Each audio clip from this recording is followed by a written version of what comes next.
La vie est trop courte, commençons par le dessert. Si pour vous la pâtisserie est un mystère, vous êtes au bon endroit. Bienvenue dans l'envers du dessert. Je suis Clémence Méran-Freinet, globe-trotteuse gourmande qui a fait des études littéraires, puis un CAP pâtisserie à Ferrandi en 2017. Et c'est là que j'ai rencontré Vincent. Et donc moi, c'est Vincent Paulès. Je suis un grand curieux passionné de pâtisserie qui suis passé de la gestion d'entreprise au CAP à Ferrandi avec Clémence. Je suis aussi très bavard, mais ça tombe bien, on est justement là pour discuter. Eh bien, bonjour à tous, on est ravis comme toujours de vous recevoir. Et aujourd'hui, le deuxième épisode de notre petite série qu'on est très content d'avoir lancé avec Clémence, EDD découvre le monde. Et aujourd'hui, on avait déjà traversé l'Atlantique pour notre premier épisode. Là, on reste du coup de l'autre côté de l'Atlantique, mais un peu plus au nord. Cette fois, on quitte l'Amérique latine pour l'Amérique du Nord et on va aux États-Unis. Et là, en plus, la chance qu'on a, c'est que notre enregistrement se fait en direct de Chicago. Il y a 6 heures de décalage horaire, je crois. On est avec Marc. Donc, est-ce que déjà, Marc, tu peux te présenter un petit peu et ensuite, tu vas nous parler de comment se consomme le sucre et les délicieuses gourmandises aux États-Unis. Oui, bien sûr. Bonjour Vincent et Clémence. Je suis ravi d'être ici aujourd'hui. Alors oui, j'habite Chicago. Je suis né en Pennsylvanie, pas loin d'ici. J'habite à Chicago depuis presque 30 ans maintenant, où je suis chef pâtissier à l'Académie du chocolat chez Barry Callebaut à Chicago. On est 5 chefs à l'Académie et il y a 24, je crois, académies autour du monde. L'Académie de Chicago, c'est la seule académie aux États-Unis. Je suis actuellement un cake designer, mais je ne sais pas s'il y a un nom pour cake designer en français ou pas. Bah, pas vraiment, parce que c'est vrai que on utilise justement le mot américain du cake design, donc cake designer, on utilise ce même mot en France en fait. D'accord. Parce que en fait, le cake design n'existe pas en France comme aux États-Unis, je crois. Bah ouais, tout à fait. Et d'ailleurs, c'est très bien que tu commences par là, parce que c'est vrai qu'en France, on sait que c'est une mode, enfin, c'est quelque chose qui est venu des États-Unis. Mais est-ce que tu peux nous expliquer un peu comment ça se consomme le sucre aux États-Unis? Qu'est-ce qui est le plus traditionnel? Comment est-ce qu'on fait des gâteaux aux États-Unis? Alors, ce qui est le plus traditionnel, je dirais, les donuts qui sont à la mode aujourd'hui encore. Mais pour les gâteaux, c'est surtout pour les mariages et les anniversaires, pour fêter toutes les occasions qui sont spéciaux, je dirais. Et pour moi, je préfère créer des pièces montées pour les mariages.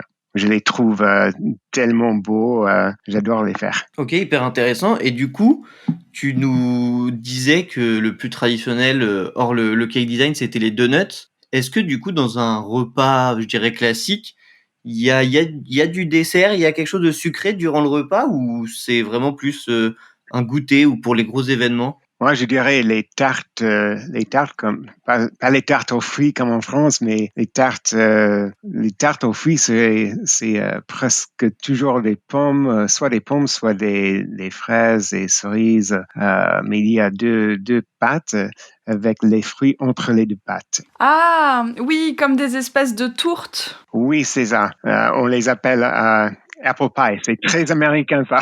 Ouais, en fait, la particularité, c'est vraiment qu'il y a une pâte au-dessus et en dessous. Voilà, c'est ça. Parce que c'est vrai que nous, en France, le cake design, c'est beaucoup finalement des génoises assez simples avec de la pâte à sucre. C'est énormément de pâte à sucre. Après, il y a différentes choses qui se font, en effet, mais la majeure partie du temps, c'est quand même ça.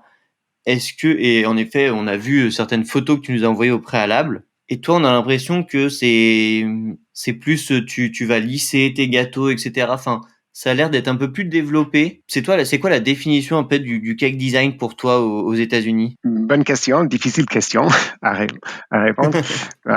Pour moi, c'est un art. L'art de cake design, c'est différent que faire des gâteaux pour tous les jours. C'est-à-dire, il faut imaginer quelque chose qui reflète la personnalité de la personne ou du couple pour laquelle le gâteau est fait. Et en même temps, il faut que ce gâteau reflète aussi la personnalité du cake designer. Donc, c'est un mariage entre la personne pour laquelle le gâteau est fait et le cake designer. Donc, il y a 2 mariages. Et ça se compose de quoi pour toi, un cake design, pourtant un gâteau le plus classiquement, ça se compose de quoi? Pour moi, je pense toujours aux fleurs. J'adore faire les fleurs en sucre. Tout le monde veut avoir des fleurs pour leur mariage, même sur le gâteau. Mais on ne mange pas des fleurs en nature. Mais les fleurs en sucre, on peut les manger.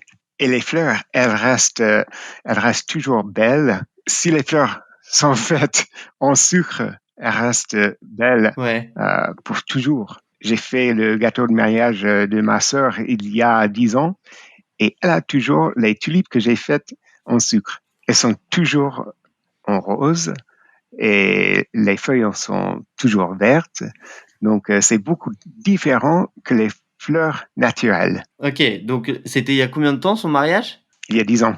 Ah ouais, il y a 10 ans et les fleurs sont encore là. Voilà. C'est sûr que c'est un peu moins éphémère que des fleurs qu'on pourrait offrir plus habituellement. En sucre, ça se garde un peu plus longtemps. Mais du coup, on comprend que, enfin, d'après ce que je comprends, les gâteaux, c'est vraiment beaucoup plus événementiel. C'est moins quotidien que ça peut l'être un peu comme en France où finalement, au petit déjeuner, déjà, on va manger des choses un peu sucrées. Ensuite, lors des repas du midi, on va avoir un petit dessert, quelque chose comme ça. Ensuite, il y a le goûter. Est-ce que il y a des choses sucrées implantées tout au long du quotidien, ou alors c'est vraiment quelque chose de très événementiel pour les anniversaires, les mariages, etc. C'est beaucoup différent ici aux États-Unis qu'en France. Les choses qu'on prenne tous les jours sont plutôt des cookies, des brownies, des donuts. Ce n'est pas les pains au raisin pour le petit déjeuner que j'adore, les millefeuilles l'après-midi et les tartes aux fruits la nuit. Moi, j'aimerais bien les avoir tous les jours comme en France, mais ici, c'est pas pareil. Quand j'étais jeune, j'avais un grand-père qui était boulanger. Il était allemand et il fait de bons pains tous les jours. Et nous avons eu chaque soir quelque chose de bon à manger après le repas. Et j'imaginais que tout le monde était comme ça. Tout le monde faisait comme pareil. Et ce n'était que quand je suis allé à l'université à l'âge de 18 ans, que je me pris conscience du fait que j'étais un peu différent. Ce n'était pas tout le monde qui avait un grand-père qui était boulanger, avec des amis qui étaient pâtissiers. J'avais la chance d'avoir de bons desserts tous les jours. Et d'ailleurs, tu as dit que ton grand-père était allemand, c'est ça? Oui, c'est ça. Et en fait, du coup, moi, ce à quoi je pense quand je m'intéresse à la culture sucrée des États-Unis, c'est justement à la culture et le fait que ce soit les États-Unis soit un rassemblement de plein de nationalités et de compositions culturelles différentes. Et du coup, est-ce que c'est possible de parler de culture sucrée au singulier, ou est-ce que même selon les endroits où on se trouve aux États-Unis ou je sais pas, un peu les ascendants ethniques qu'on va retrouver, il y a différentes choses? Oui, c'est vraiment un mélange ici aux États-Unis. Par exemple, dans ma famille, j'ai eu un grand-père qui était allemand, j'en ai eu un qui était russe, une grand-mère qui était italienne et l'autre qui est venue de Tchécoslovaquie. Donc, c'était toujours un mélange dans la famille. Ah oui, en effet, il y a un gros mélange culturel. Oui, donc dire des desserts ou la culture américaine, c'est difficile à préciser. En fait, on a vraiment l'impression il y a des petites touches empruntées à différentes nationalités c'est multiculturel en fait, et c'est un mélange de toutes ces cultures qui ont abouti à tout ça. Est-ce que, par exemple, il y a des différences, il y a disons plutôt des spécialités régionales en fonction peut-être des États, etc. Aux États-Unis? Est-ce qu'il y a des États qui ont vraiment leur petite recette, etc., très typique? Oui, absolument. Ça dépend où on est, soit dans un autre État, soit même dans un autre voisinage de Chicago. Ça change beaucoup. Par exemple, ici, il y a des voisinages de italiens, soit un voisinage mexicain, Donc, les desserts sont tout à fait différents, même si les voisinages sont juste à côté de l'un à l'autre. Ah oui, et est-ce que tu dirais que par exemple, pour ce qui est des desserts du voisinage italien, donc voisinage pour parler du neighborhood, et les desserts mexicains, est-ce que tu dirais qu'ils sont comme ils étaient dans le pays d'origine, ou est-ce qu'ils ont été adaptés à la culture américaine ? Comment ça se transforme un dessert quand il vient par exemple d'Europe ou d'un autre pays et qu'il arrive aux États-Unis ? Ça devient beaucoup plus sucré. Les Américains aiment bien le sucre. Ce que je trouve, c'est qu'en France, on apprécie bien les parfums, les ingrédients, mais aux États-Unis, ça doit être sucré et grand. Tout est grand. Ah ! Oui, voilà. Donc c'est surtout des parts généreuses et quelque chose d'assez doux en bouche. Et est-ce que niveau texture, il y a quelque chose qui se démarque aussi? Il y a quelque chose qui est... est-ce qu'il y a une interprétation aussi au niveau des textures quand c'est américain ou pas? Il y a une texture appréciée surtout? Bonne question. Je dirais qu'il faut que le dessert ne soit pas sec. Il y a des desserts qui arrivent de l'Italie qui sont traditionnellement un peu plus secs que les Américains. Donc, il faut ajouter quelque chose pour donner de l'humidité et encore du sucre. Et alors, Ok. est-ce que tu as vu, toi, au cours, parce que ça fait quand même 20 ans que tu fais ce métier, est-ce que tu as vu des évolutions ces dernières années ? Parce que, par exemple, nous, on sait qu'en France, on sucre moins, on fait un peu plus attention aux produits, on essaye de suivre la saisonnalité. Est-ce qu'il y a des évolutions aux États-Unis aussi ? Oui, bien sûr, il y a, je dirais, un mouvement, mais beaucoup de gens préfèrent maintenant de chercher de bons ingrédients et des choses qui sont moins sucrées et on dirait better for you. Meilleur Quelque pour la chose santé. qui donne quelque chose à la santé. Mais en même temps, reste un dessert. Ouais, c'est ça. Donc il faut quand même qu'il y ait cet apport en sucre. Mais une des grandes différences entre la France et les États-Unis que j'ai trouvé quand j'habitais en France, c'est que les Français aiment le dessert et les Français, comment dirais-je, ils n'ont pas peur de prendre des desserts. Aux États-Unis, je dis, est-ce que je dois prendre ça ou pas? J'ai eu un dessert hier soir, il faut pas en prendre 2 dans la même semaine, bla bla bla. Moi, je suis pas d'accord du tout avec ça. Il faut chercher de bonnes choses et en prendre de joie. Ça c'est hyper intéressant ce que tu dis parce qu'en effet c'est vrai que nous en France des desserts même que ce soit des trucs peut-être plus petits ou plus légers, c'est vrai que finalement quotidiennement on va avoir ce dessert alors que aux États-Unis du coup on va plus y faire attention et le dessert ça va être plus un plaisir auquel on s'accorde vraiment occasionnellement quoi. Guilty pleasure. Un plaisir coupable. Un plaisir coupable. Et moi, j'avais une petite question parce qu'on a parlé de l'évolution. On a parlé de l'évolution, mais j'aimerais bien essayer de voir un peu d'où ça vient.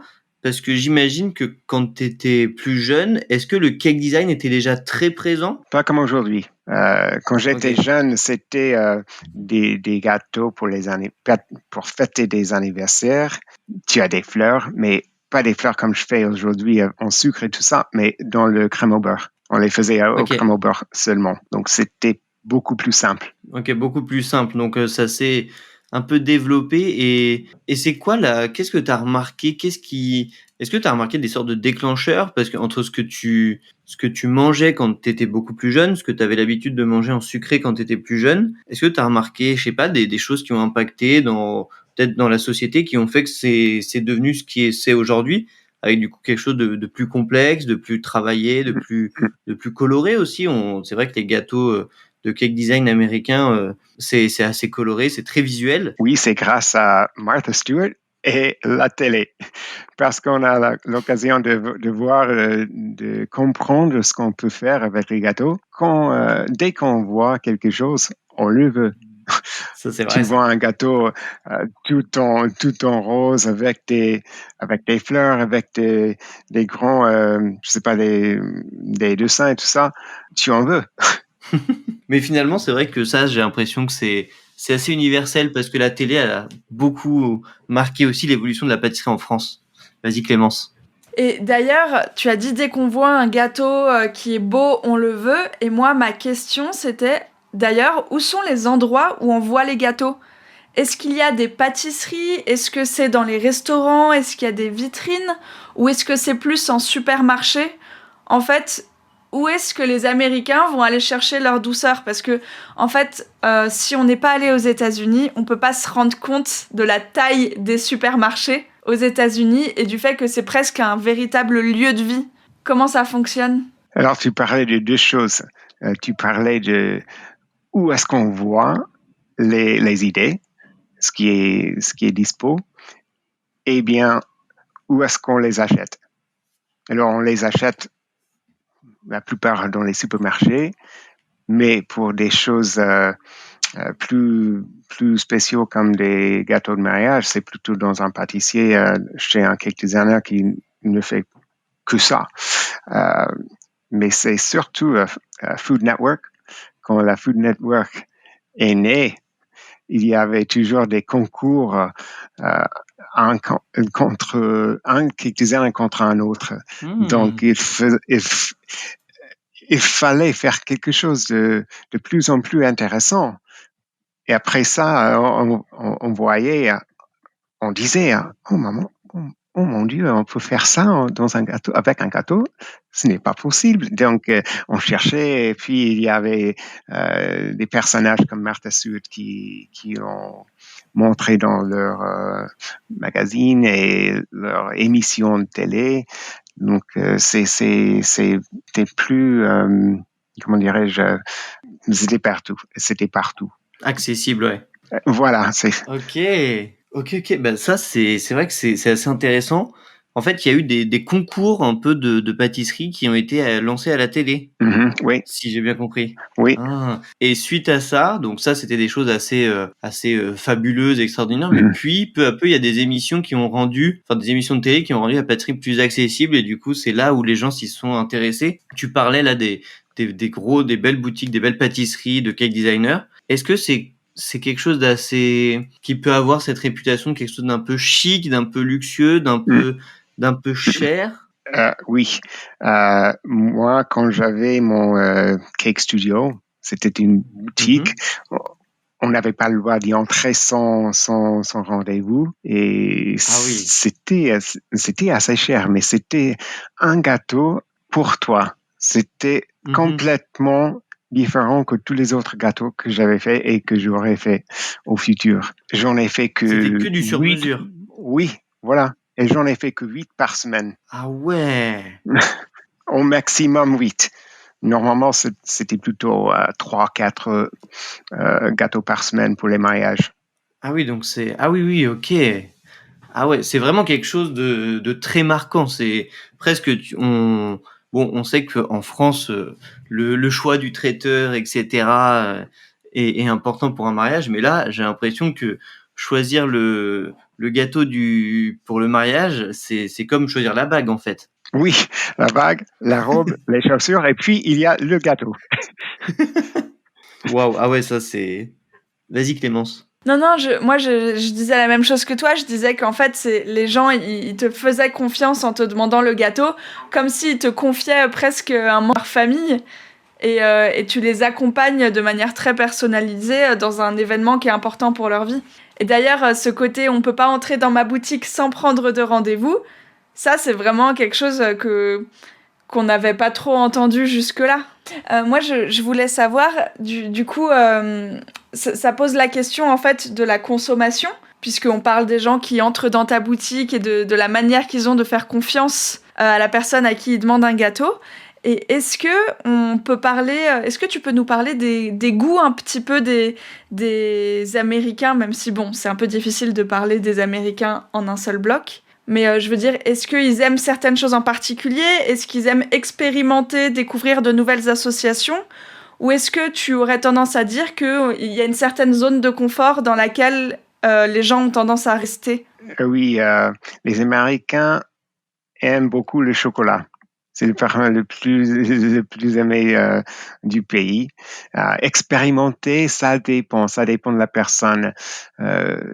Chez ma boutique, il y avait des gens qui sont rentrés et disaient « Je veux quelque chose de complètement différent que tout le monde d'autre. » Et puis, ils sont partis avec un gâteau. On disait les gâteaux jaunes. C'était vanille, avec des roses. Ce n'est pas du tout différent.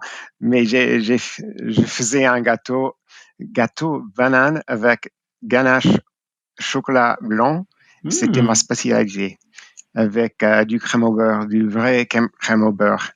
Ok. Mais du coup, sinon, la plupart du temps, c'est quand même le chocolat et les saveurs assez, disons, confortantes, des choses qu'on connaît. Il n'y a pas une grosse recherche de saveurs un peu très exotiques, des choses de l'autre bout du monde. C'est vraiment rester sur des valeurs sûres, quoi, des valeurs qu'on connaît. Oui, ça existe, mais ce n'est pas la plus grande partie de la population. C'est surtout dans les grandes villes, New York, Los Angeles, Chicago, mais ça se trouve pas du tout dans les villages, les petites villes. On cherche quelque chose qu'on connaît déjà. Ouais. Par exemple, McDonald's. on voyage de Chicago jusqu'à Washington State et on trouve partout des McDonald's. Et on va chez McDo parce qu'on le comprend, on sait déjà ce qu'on va trouver. C'est vrai. Et moi, j'avais une autre, pour terminer un petit peu,